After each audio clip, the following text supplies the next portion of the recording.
Everyone knows that John Abraham was the last great pass rusher for the Atlanta Falcons, but what was it that made him so great in the first place?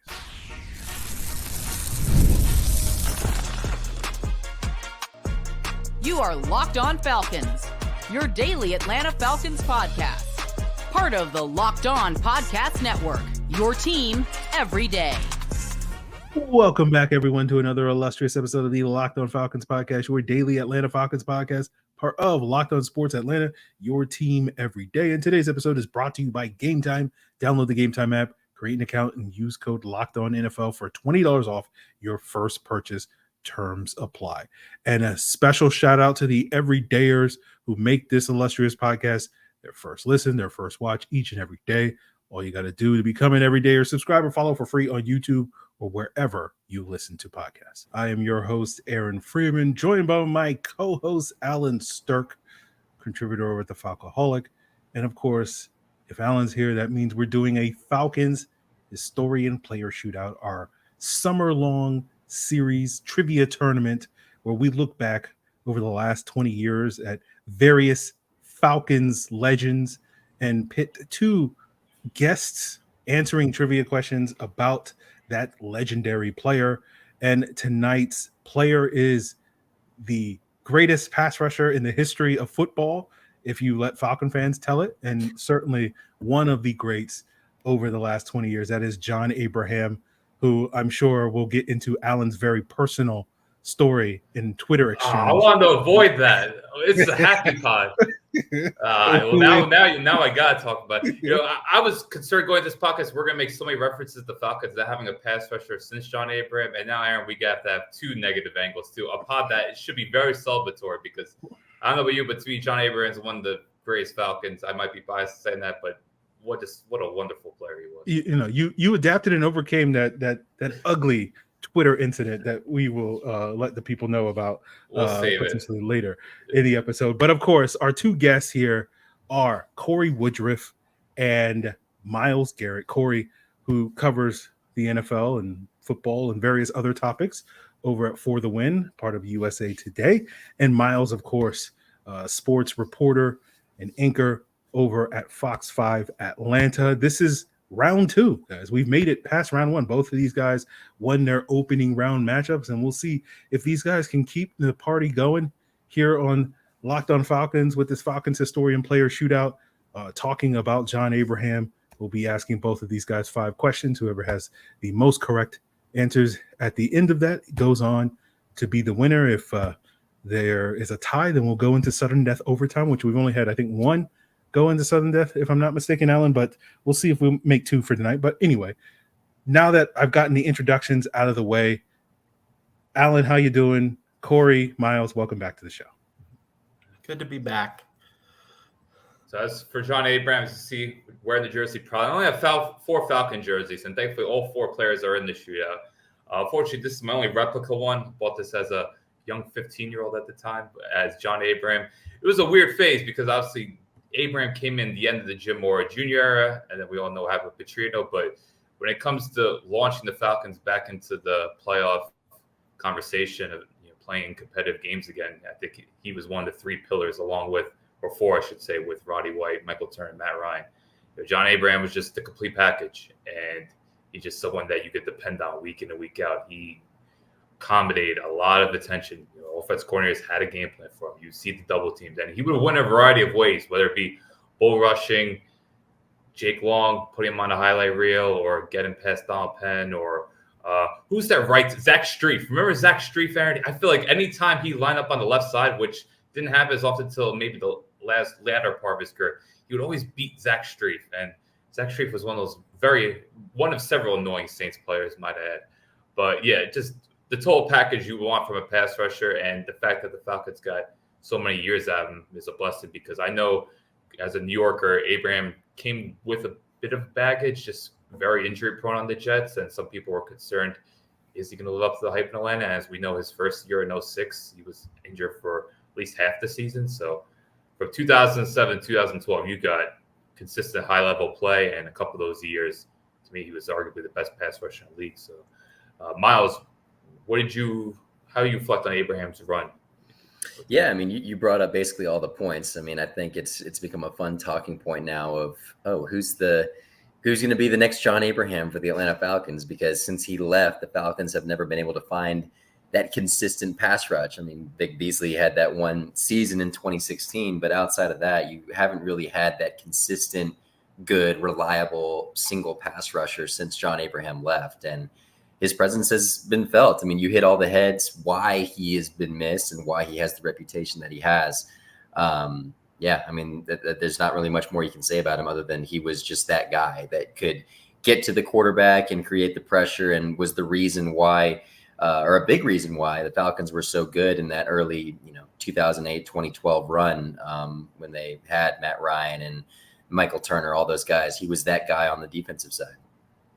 Yeah. It's funny because, one of the legacies of Matt Ryan is like he never had a defense. And that's not 100% true, because early in his career, the Falcons defense was actually pretty good. And a big reason why they were actually pretty good is because they could actually get pressure on the quarterback. And, Allen. People forget Mike Smith was a defensive coach. Yeah. And, Allen's upset with me because it's like, we bring up these negative things. But look, I'll take any opportunity I can to dump on the current Atlanta Falcons. That's just what I do. But that's to me the big thing. And especially as Allen mentioned, in those first couple of years where John Abraham was, healthy for the Falcons, like he was a huge player. And I remember very vividly, that's around the time when Pro Football Focus first became a thing. And like year after year, they were always putting John Abraham at the top of their various, pass rush and pressure rankings and all those various things, even in those years where he wasn't necessarily getting, the monster sack totals. And that's one of those things that I remember from his legacy, and always kind of wondered, in the future when we're having potential Hall of Fame conversations, how is the sort of PFF pressure ratings and whatnot going to influence those conversations? And so I think, John Abraham is one of those people that, in the case that he could make to be enshrined in the Hall of Fame, and I think he certainly has a case, he'll be using some of those PFF numbers, I think, that really, showcase that he was, one of the best pass rushers, as Allen said, in the NFL at the sort of height of his powers. And, we joke and remember those years fondly because, we talk about, we haven't had a pass rush since John Abraham, but a large portion of those 7 years that he spent in Atlanta, the Falcons were looking for the guy opposite John Abraham too, and they just couldn't find that guy. So it's not just the 11 years since John Abraham, it's actually like the 18 years from when he got there that the Falcons have been searching for that other guy to complement John Abraham, not to mention the guys that they were trying to find to sort of succeed and be that heir apparent to John Abraham. But Cory, I'm curious, where are some of your sort of lingering memories of John Abraham?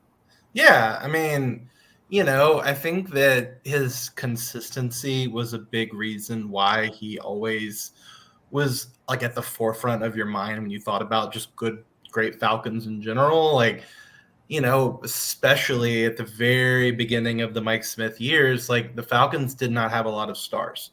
And, Matt Ryan and Roddy White were starting to kind of build their chemistry, and that was starting to emerge. Michael Turner was really kind of starting to get going. But if you looked on the defensive side of the ball, I mean, outside of Jonathan Babineau, and, it was John Abraham. He was a sensational player for them. And I think that the more and more you think about John Abraham, the more and more you think about how dreadful that the team has been in drafting pass rushers since then. I think that, outside of, obviously a great interior player like Grady, especially on the edges, the team has just not been able to find anybody even remotely close to that. Obviously, they thought they may have had something in Vic Beasley after he led the league in sacks after the 16 season. But, I don't think that Matt Ryan run would have been possible without John Abraham. Like, I think that if you're just going to put up like a Mount Rushmore of players who made that time in Falcons history possible, Abraham has to be on there because, it's just there were so many of those games people forget early on where Matt Ryan was not lighting up a stat sheet. And the big reason they kept winning games was the run game was so consistent with Michael Turner, and you had a great pass rusher in John Abraham who could get home and make those plays. So it's just like, he is the greatest pass rusher to ever play for Atlanta. I would almost venture to say outside of Deion Sanders, he's just like the best overall defensive player to ever play for the Falcons. I feel like just based on, obviously there have been some great linebackers, but like, I mean, his impact is just immeasurable. And like, you especially think about like the Falcons not having a pass rush is like a league-wide joke. Like that is a consistent thing people talk about to this day, is that they haven't replaced John Abraham. Like I've heard that in general media. Everybody knows that's like a thing. And I hope that they fix that eventually, but he's an all-time great. I think that, I'm a little surprised the team hasn't put him in the Ring of Honor yet. I think I have, he was a little brash. I remember after the 2009 season, he basically said that the reason his production was down is because they had bad cornerbacks. So it's just like, you do have. He wasn't wrong, to be fair. He was not. The cornerbacks were not good. So he was absolutely correct. But no, he's just, his impact is immeasurable. And I think that, when you think about why we keep saying his name over and over and over again when talking about the lack of a Falcons pass rush, it's because they had an A-level guy really at the prime of his career, and he stayed remarkably healthy when he was in Atlanta too. So he's just a wonderful, wonderful player for them. And his impact on this podcast is immense too, because the whole bald, bearded look, I borrowed that from John Abraham as well. So that's also a huge impact on the legacy of the Falcons as well. Eric, can I say, because obviously you're the oldest person on this podcast, I want to go back to 2006. What did you make of the trade initially? Well, it was crazy because it was a three-way trade. It's like the only three-way trade. I don't know if it's the only one in NFL history, but it's probably one of the few that's ever happened in NFL history. So that was crazy. But no, that was a great trade because the Falcons were at that time looking for someone to play opposite Patrick Kearney as the other two guys. And at that time, and unfortunately injuries kind of derailed things that season, but the idea of Patrick Kearney and John Abraham sort of being paired up together, brought you a lot of hope and optimism for that Falcons team. Because the interesting about that 2006 team was they kind of went all in that offseason to try to, after missing the playoffs the previous year and going to the NFC Championship in 2004, getting Lawyer Malloy, getting John Abraham, I think Chris Crocker, Wayne Gandy, probably a couple other guys that I'm missing. Grady Jackson, yeah. And, you couple Patrick Kearney and Rod Coleman and John Abraham together, like that was, I don't think, it's long enough ago that probably half the people listening to it or watching the show don't know who any of those people are.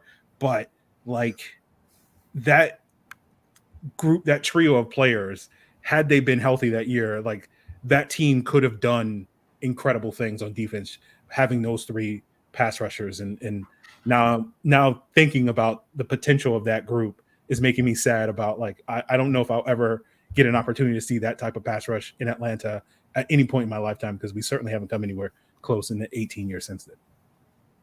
How did we take this to a negative route again? I can't help it. Like when we talk about pass rush, like it's a clear, obvious void that you're staring at in your face, but I can't help it. The spin move's a lost art for. I feel like John Abraham was one of the last players to really have a true devastating swim move. Obviously, he had the first step, and he was a true technician. But man, that swim move or spin move, excuse me, you can do swim move too, but that spin move left tackles in another planet. So I want to give it that. Where are you ranking Abraham's spin move with Dwight Freeney and Brooks Reed's spin move?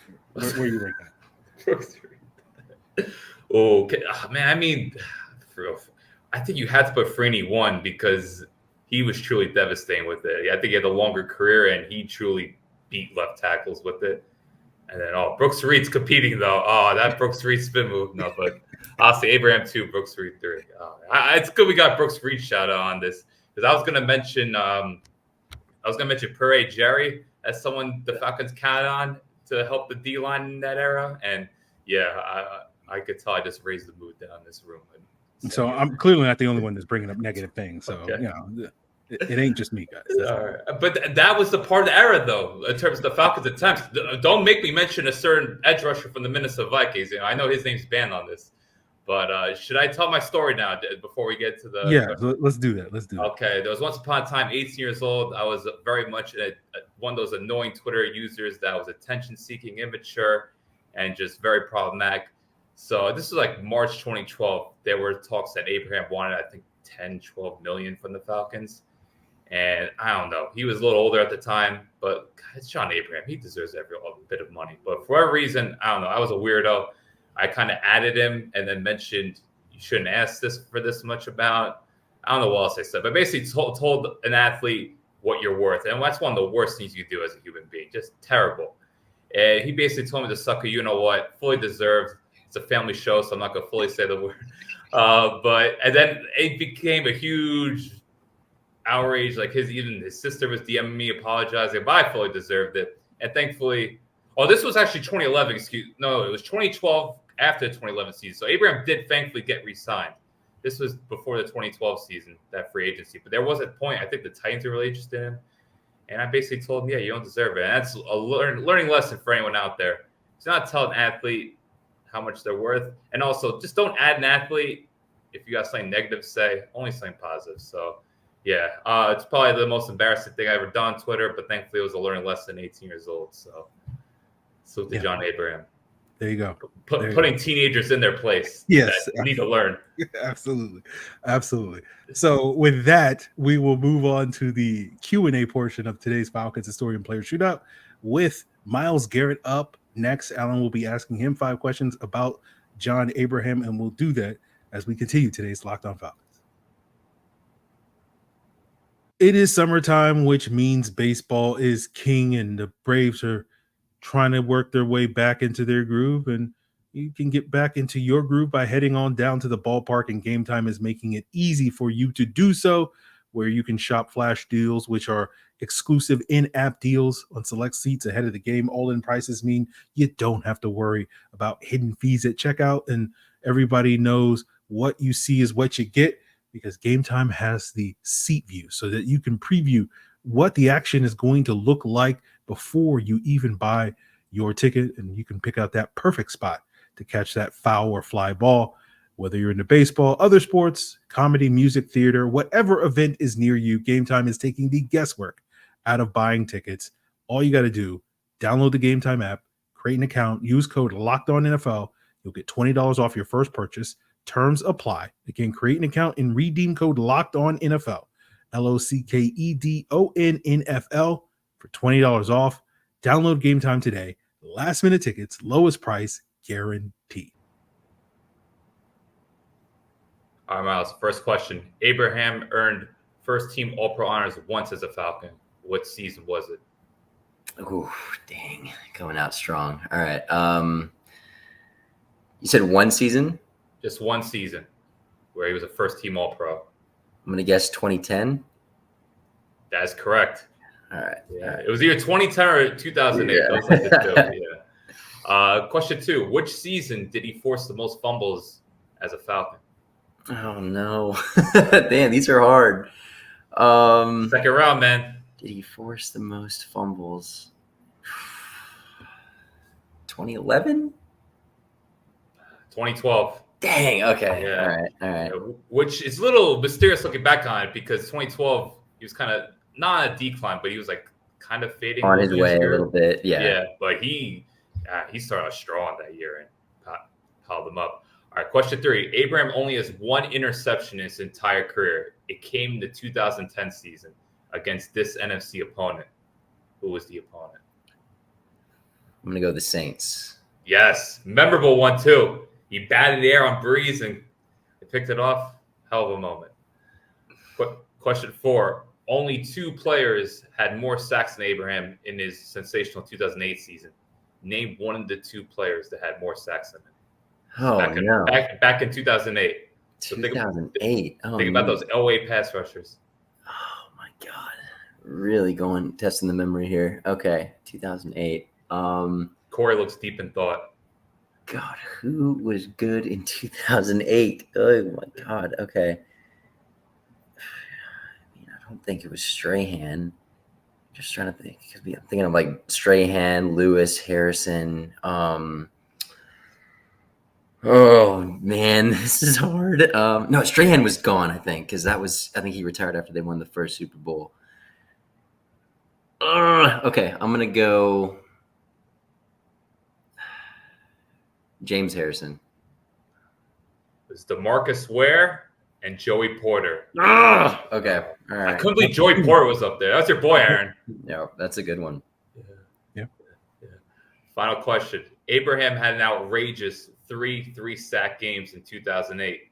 All of them were wins. You got to name all 3 opponents. Oh, come on. Oh, no.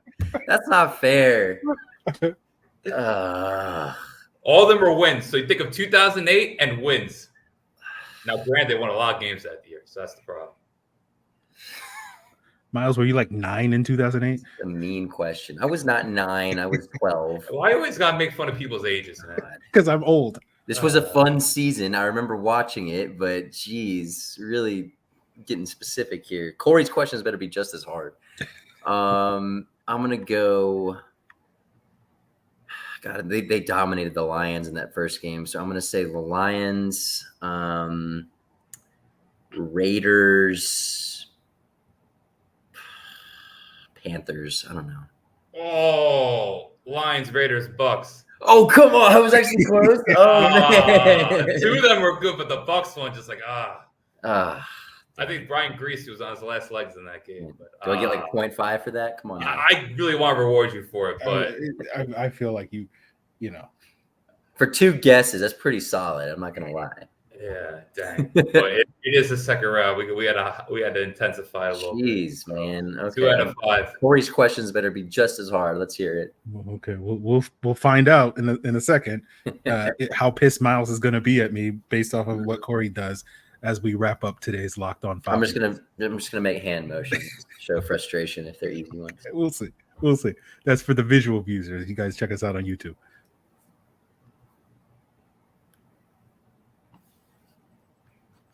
All right.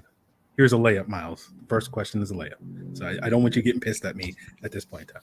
John Abraham's career high 16.5 sacks came in which season? That'd be 2008. That is correct. Okay. Number 2, John Abraham's impressive debut game saw him record 2 sacks against this opponent before a late game groin injury knocked him out for the next 4 weeks. Who was that opponent? That'd be the Panthers. That is correct. Number 3, John Abraham's last sack in a Falcons uniform came against this team in a memorable Thursday night game in 2012 in Week 13. Who was the opponent? Saints. Okay, that is correct. Wow, Cory, you already got the dub. Okay, let's Miles see. is fuming right now. I mean, Number 4. Let's run up the score. Let's see what we got. During his 7 seasons in Atlanta, John Abraham registered 5 sacks on 2 different quarterbacks. Can you name either one? 5 sacks. Like he never had 5 in a game, but you're like No, 5 just total. 5 total. I'm gonna guess one of those is Drew Brees. That is incorrect. He had 4 sacks on Drew Brees. Was one of them Carson Palmer? Carson Palmer was one of them. And Oh. Jake Dillon was the other one. Okay, because he had the 3 sack game on Carson Palmer in 2012. Okay. Last question. During his Falcons career, John Abraham sacked 37 different quarterbacks, including 3 that at one point played for the Atlanta Falcons. Name 2 of them. One was Matt Ryan, Okay. and then one was Matt Schaub. Okay. Matt Schaub was correct. Oh, Matt Ryan, he did not sack until he played for the Arizona Cardinals. that's right. Yeah. Because he sacked Matt Ryan. Okay, got it. So the other 2 were Michael Vick and TJ Yates. Oh, fascinating. Okay. Yeah. Wait, you totally asked the people he sacked while he was with the Falcons, right? Yes. Oh, damn. Yeah, of course he didn't sack Matt Ryan. Yeah, oops. Okay. So Cory, you are the winner. I respect those results. Those were some impressive answers there at the beginning. Thank you. Okay. So Cory, you will be moving on to the next round. Alan, are we picking out that winner at this point, or we're going to wait on that one? we're gonna wait on that. So, Cory, you'll be facing the winner of Aaron against Matt Chernoff. We'll pick it out then. But congrats, man. Well-deserved win. You. And I'm glad Miles isn't too bummed out about the somewhat difficult questions. Although, in your vibe, were they very difficult? Yeah, extremely. You kidding me? I mean, come on now. I've learned so many daggum John Abraham stats. I'm gonna ask each of you a question. All right. All right. Oh wow, it's a new segment. Yeah, we're gonna flip it around. I've done so much studying on this. Okay. First is for Aaron. Aaron, in the 2010 season, which great left tackle did John Abraham become the only player to ever get 2 sacks on during one game? I'm going to say Joe Thomas. That is correct. Okay, very good, Aaron. Allen, 2011, John Abraham recorded 3.5 sacks, which is the most he ever had in a single game in a Falcons uniform. Who was the team he played against, and who did he get the sacks on? Jaguars. Quarterback was Blaine Gabbert. That is correct. Yeah. Very good. I thought you were going to ask Garrett, which quarterback did Abraham knock out in that Browns game? That was Seneca Wallace. Hey, see, we're ready to go. I remember that very vividly because Seneca Wallace was beating the brakes off the Falcons in the first half of that game until John Abraham knocked them out of the game. And this is the final one for either of you to see who wins this mini trivia contest. Okay. All right, good. I'm already eliminated in this, so I'm glad I could compete still. Yes. In 2010, Jonathan Abraham crossed 100 sacks in his career. Which team did they play, and who was the quarterback when he did that? Well, I don't know that one. Was it the Steelers and QB was Big Ben? Good guess. It was the Panthers, and the quarterback was Jimmy Clausen. Oh man, I would not go. I thought the Panthers were miserable in 2010. All right, I'll give you another one. Who was the first quarterback that John Abraham sacked in a Falcons uniform? Jake Delhomme. That's right. Oh, that was the question. Yeah. Oh, that first game was magical. Mm-hmm. You were talking about that before, but all right, man. We need more guests to quiz us. I had to do something with all this. Cory set the precedent here. We got David Shealy cutting promos. What other things we've had? Oh, we've had Gina question you about math. All right, Miles, if you want to get mad about something, Gina Thomas was mad. Not Gina Thomas, Gina Kelly. I got to work on that. Gina was very upset with Aaron asking math questions about Grady Jarrett. But all right, nonetheless, guys, I definitely want you to plug what we got going. Miles, let the people know what's coming up. Yeah, absolutely. I'll post most of my stuff on X, Twitter, whatever you want to call it today at Miles Garrett TV. We're going to be over at training camp because the fans can't, so we will be over at Flowery Branch. We'll be posting stuff pretty soon. We're going to be adding 2 new Falcons people this year, so we'll be having more additional content coming. That's where you can find all of our stuff, YouTube, etc. So Fox 5 TV if you want to watch it on cable, if you still have that. So that's where you can find our stuff. Yeah, so you can find me on Twitter at Cory Woodroof 47. You can find the very large bulk of my work over at For the Win, which is ftw.usatoday.com. We have a great NFL team, so we're covering all the good stuff that's coming on, especially with the Olympics coming up and training camp. So be plugged in there, and obviously, I'm a Falcoholic vet, so obviously follow the Falcoholic whenever you can and read their stuff and listen to this podcast because I do. Well, guys, that is it for our opening round 2 matchup. Hopefully the other ones will live up to the illustrious standard that Miles and Cory have set here. We'll be back with more action next week here on the Falcons Historian Player Shootout with more round 2 action at some point. Do we have any comments on John Abraham's scathing allegations against the 2012 Bucs and Greg Schiano before we wrap up? Yeah, I'll say that game was very controversial because that's when Mike Smith wanted to play the starters because he wanted them to get into groove, and that's always been a very controversial moment. But recently John Abraham said that because he was very close with Mike Smith, that's the only reason he really felt comfortable doing that. But sadly it didn't pan out because a bunch of guys got hurt. Yeah. So guys, that's going to do it for us here on today's Locked On Falcons. Appreciate Cory, Allen, Miles for joining me. And our next episode will be Zion Logue. Finally, we're finishing up the Falcons draft class, getting to their final 6th-round pick in Georgia defensive tackle, Zion Logue, and we'll be breaking down his report. If you're, can't wait till tomorrow, we'll check out the Locked On Falcons Insiders in the link in the description below, where you can get access to a video breakdown I did of Zion Logue 2 weeks ago on his game, and we're finally getting to it on the podcast. But, if you're a Locked On Falcons Insider, you get this content, this premium content, days and weeks ahead of time, and all you got to do is hit that link in the description below. It's a 14-day free trial, so you can try it out for 2 weeks. If you like it, keep it and pay $4.99 a month after that. Or if you don't like it, then move on, right? But Zion Low Breakdown is in store for you as our next episode to wrap up the week. Of course, make sure that you don't miss it by subscribing or following for free on YouTube or wherever you listen to podcasts. For your second listen, check out Locked On Sports Today, Locked On Sports Atlanta, Locked On Braves, Locked On Bulldogs, Locked On Hawks. It's all part of Locked On Podcast Network, your team every